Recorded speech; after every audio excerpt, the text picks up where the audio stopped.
السلام عليكم ورحمة الله وبركاته. ازيكم عاملين ايه؟ يا رب تكونوا بخير. معكم نور من قناة يومياتي مع نور، وده فيديو جديد ان شاء الله. الفيديو يعجبكم وان شاء الله تكون فيديوهات بتعجبكم ان شاء الله. النهارده هبدأ معاكم كده الفيديو من الاول بحاجات بسيطة، وبعد كده بقى نخش في الجد والروتين بتاعنا زي باقي الروتينات بتاعتنا. انا النهارده لقيت جوزي داخل، كان يوم عيد ميلادي اللي هو امبارح، يعني الفيديو هينزل لكم النهارده. انا يوم 7 عيد ميلادي، يوم 7/11، فلقيته داخل عليا بالحاجات دي. صراحة كنت فرحانة جدا، فرحت قوي لما شفت الحاجة. فقلت طبعا لازم اوريها لكم نفتحها مع بعض. فدلوقتي كده اول علبة ديت هنفتحها دلوقتي ونشوف فيها ايه. بصوا كان حاجات طعمها حلو قوي. اهو جاب الجاتو، هو جاب حاجات كده على قدنا. جاب الجاتو ده تمام، وجاب كمان تورتايه. جاب تورتايه برضو حلوة قوي اهي.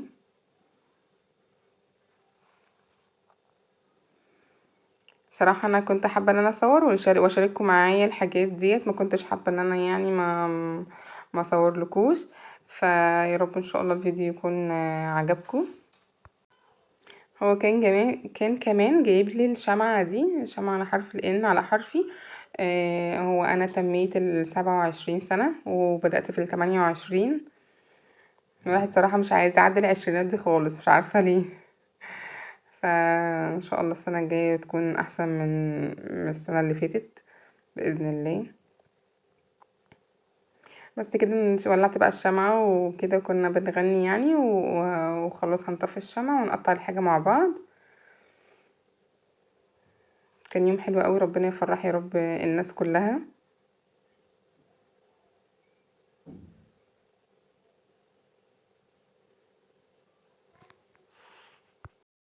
هقطعها بقى وهناكل بقى وخلاص، وندخل بقى على الجد بقى في المطبخ.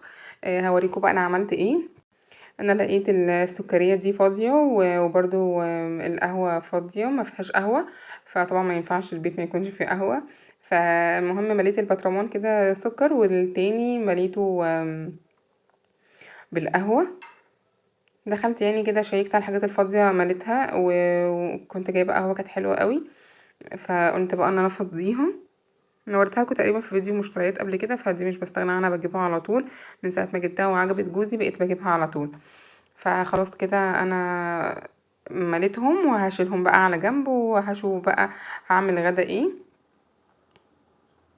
انا صراحة كنت محتارة وقت الغدا ده، بقى محتارة ان انا اعمل ايه. فقلت ان انا اعمل صينية بطاطس اللي هي الحلقات دي عادي، واعمل كمان جنبها لحمة وكده. وهنشوف دلوقتي هنعمل ايه تاني مع بعض. بصوا انا لما باجي اعمل البطاطس بجيب كيس يكون صغير، وبحب ان انا اقشر فيه وارميه كله بالقشر. مش بحب ان انا اقشر في يعني على حاجة وبهدل الدنيا، لا. حتى لو بصل او اي حاجة بجيب كيس كده واقشر فيه واحط فيه الحاجات بتاعتي كلها، ببقى لميت فيه كل حاجة وارميه على طول.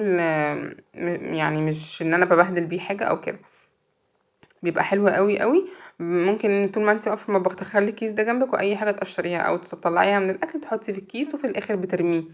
بيسهل عليكي جدا على فكره. دي احسن حاجه انا بعملها وانا واقفه بعمل الاكل. فخلاص كده قشرت البطاطس. انا عملت الحبه دول عشان يبقوا على قدنا وطلعوا كتير برضو. المهم قطعتها كده حلقات، يكون حلقات مش تخينه قوي ولا رفيعه قوي عشان ما تهريش. وجيت هنا قطعت بصلايه مكعبات. في ناس بتحبها حلقات وفي ناس بتحبها مكعبات. انا بعملها حلقات، بعملها مكعبات عشان خاطر عيالي لما بيشوفوا البصل في الاكل مش بيحبوه ظاهر يعني، فبعمله مكعبات كده صغيره. وحطيت عليه كمان فلفل اسود وبهارات ومكعبين من مرقه الدجاج. مرقه الدجاج دي حلوه جدا، بحبها قوي في الاكل، مش بحب ان انا اعمل الاكل من غيرها. وقلبت كل التوابل اللي انا حطيتها دي في البصل، وبعد كده حطيت عليها البطاطس. وكمان هقلب بطاطس في كل دوت. وهاجي بقى على الخلاط هفرم الطماطم. طبعا الطماطم على حسب كمية البطاطس اللي انت عاملاها. هضربها كويس جدا جدا في الخلاط، وبعد كده هنزل على الصينية بتاعتي. مش عارفة ليه كل مرة باجي اعمل معاكم صينية البطاطس دي او البطاطس عامة اللي هي ني في ني دي، بنسى ان انا احط معاكم سمنة. هي المفروض بعد ما تحطي الطماطم تحطي على الوش معلقتين سمنة كبار، بس انا مش عارفة ليه نسيت. انا بعد ما رفعتها على النار حطيتها، انا بنساها على طول. المهم حطيت كده طماطم لقيتها تقيله، فحطيت حبه ميه كمان، قلبتها كده كويس لقيتها تقيله، فلقيتها عايزه حبه ميه، فهضيف لها دلوقتي شويه ميه صغيرين علشان تستوي بقى، وارفعها على النار واشوف طعمها مظبوط ولا لا، عايزه اي حاجه. وبعد كده ايه خلاص بسيبها تستوي. وباجي هنا جبت البوله دي وهعمل فيها بقى السلطه دي اهم حاجه تكون على الاكل. لازم ضروري جدا تكون على الاكل سلطه، وتزودي بقى فيها الالوان بتاعتها حلوه قوي. فبقطع كده مكعبات برضو مش كبيره ولا صغيره، عشان الاطفال العيال لما بتكون حاجه كبيره مش بيعرفوا ياكلوها قوي، يعني مش بيعرفوا ياكلوها على الرز وكده. فقطعت كده كل حاجه مكعبات زي ما انتوا شايفين. السلطه اهم حاجه انك تحط عليها ليمون وخل، حلوه قوي. بس لو انتوا هتعملوا السلطه قبل الاكل بحبه، ما تحطيش عليها اي حاجه عشان خاطر الخضار ما يتبلش، ان الليمون والخل بيدبل الخضار، يعني هتلاقي الخضار دبل كده. فالحاجه دي تحطيها اول ما تغرفي، يعني قبل ما تغرفي كده تروحي حاطه ايه الملح والخل والليمون، الحاجه اللي انت عايزه تظبطيها بيها تروحي حطاها. لكن لو هتعمليها من بدري وهتركنيها مش هتغرفيها على طول، ما تحطيش عليها اي حاجه، قطعي الخضره يعني قطعي حاجات السلطه وسيبيها. المقشره دي انا ما كنتش بستخدمها خالص لانها من فوق تلمة قوي، وكنت صراحه هرميها. فلقيت واحده على الفيس بتستخدمها كده، مش فاكره على الفيس ولا على اليوتيوب، فلقيتها من تحت مقشره حلوه قوي، وكمان سهله وخفيفه ان انا اعمل بيها يعني على طول. فطلعتها وعملت بيها وطلعت حلوه جدا، بتشرب حلوه قوي قوي اهو كده زي ما انتوا شايفين، حلوه جدا. وكمان جبت هنا ليمون، بحب جدا السلطه يكون عليها ليمون وخل. ضفت كده عصرت ليمونه كامله، وهنزل بقى بحبه خل صغيرين، وهنزل كمان بحبه فلفل صغيرين وتوابل سنه صغيره والملح بتاعنا، ونقلب ونظبط دنيتنا. وخلاص كده دي كده جاهزه على الغرف، او حبه خل وكده خلاص جاهزه على الغرف.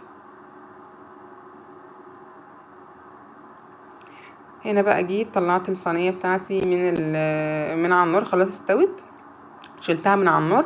وجبت اللحمه بتاعتي بعد ما سلقتها. انا ما طبعا ما سلقتش معاكم اللحمه سهله جدا في سلقها، مش بتحتاج حاجه، بتحط ميه تغلي على النار وبتنزل عليها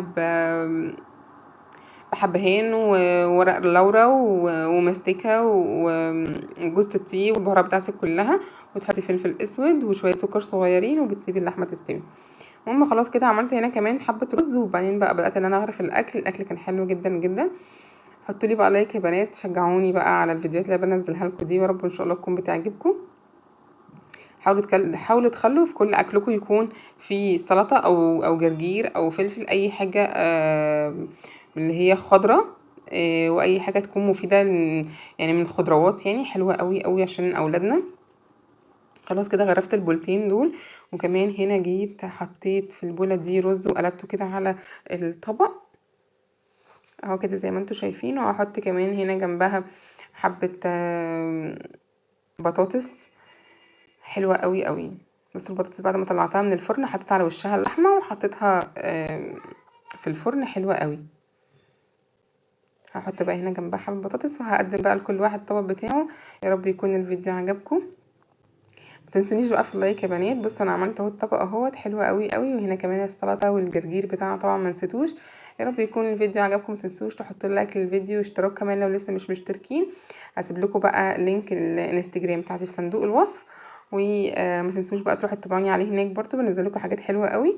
يلا دمتم بألف خير ومع السلامه.